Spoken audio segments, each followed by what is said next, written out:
más una charla, quizá más una aproximación a algo que es preocupante y que creo que está de alguna manera,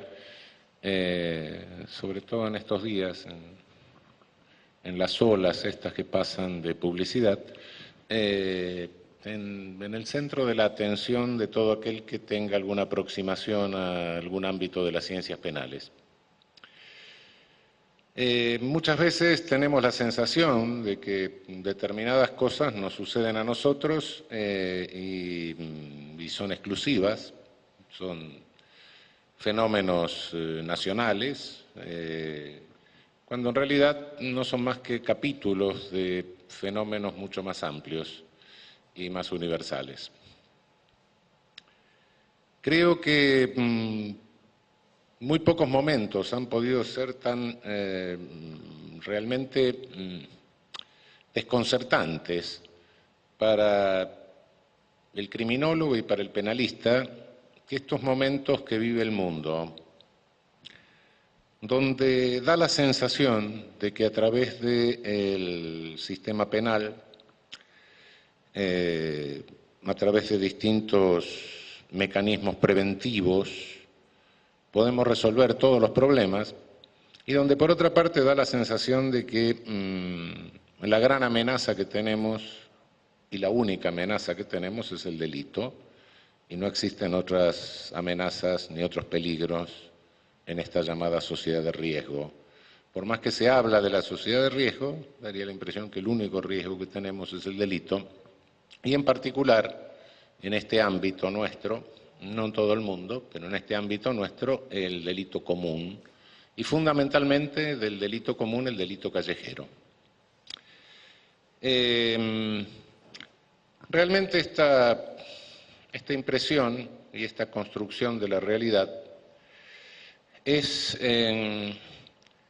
gran medida un producto mediático, no porque no haya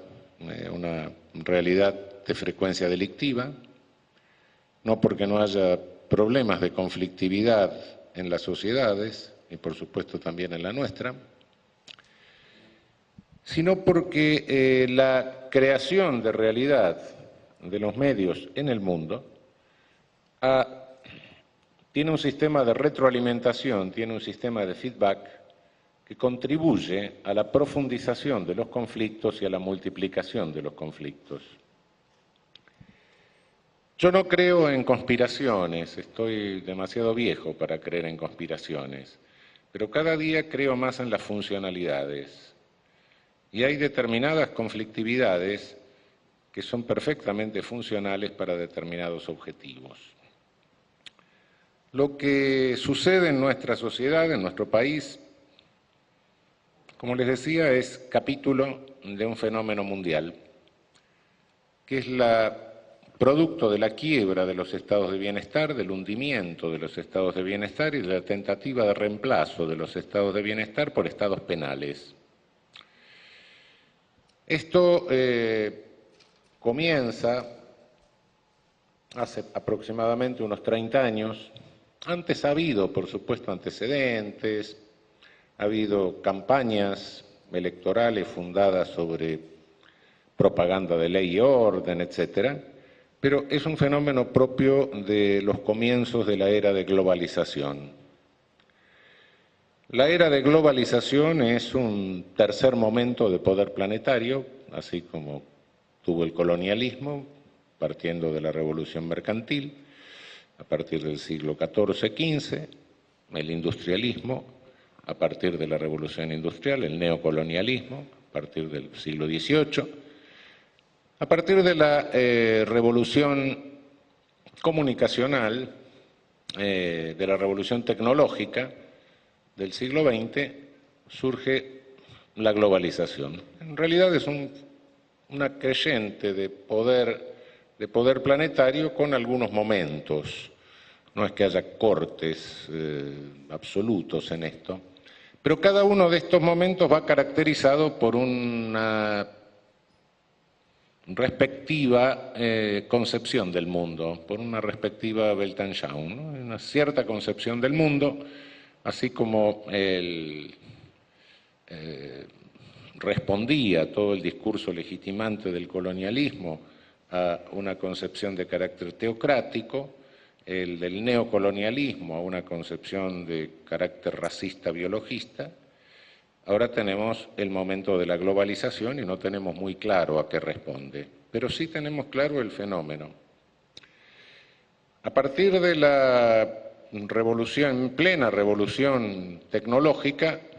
se produce la implosión del sistema de países comunistas y en consecuencia queda una potencia hegemónica que tiene un poder en este primer momento altísimamente considerable sobre el resto del planeta, que fueron los Estados Unidos. Y justamente aquí es donde tenemos que fijarnos cómo comienza este proceso, porque lo que estamos recibiendo es algo que es resultado de esta transformación operada en los Estados Unidos. Los Estados Unidos fueron en materia penal, en materia de sistema penal, etcétera, un país normal durante muchísimos años, con unos índices de prisionización que más o menos eran los índices también mundiales, cerca del promedio mundial, muy ligeras variantes, por los años 30 alguna variante.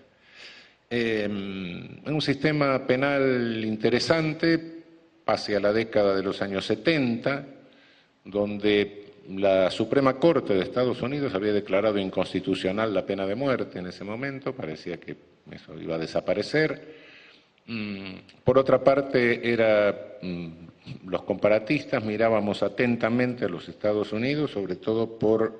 su sistema penal en cuanto a penas no privativas de libertad, en toda la técnica de penas no privativas de libertad, la probation, el parole, etcétera, la forma en que la ejecutaban. Desgraciadamente, a partir de fines de la década del 70, ya antes comienza a cambiar la composición de la Corte de Estados Unidos. Nixon nombra a algunos jueces aprovechando la muerte de otros y a partir de ahí, a fines de la década del 70, pero más acentuadamente a comienzos de los 80, las administraciones republicanas de Estados Unidos empiezan a practicar un cambio, que es esta transformación, es la caída definitiva del modelo de Estado de Bienestar, del New Deal, del modelo de Roosevelt, y el ascenso de un modelo penal que se caracteriza por un desplazamiento de recursos de programas sociales a programas represivos. Esto va generando un aumento de presos, un aumento de prisioneros, hasta que, es decir, se dispara en una progresión geométrica rapidísima, vertiginosa, hasta que en la actualidad llega a tener más de 2 millones de presos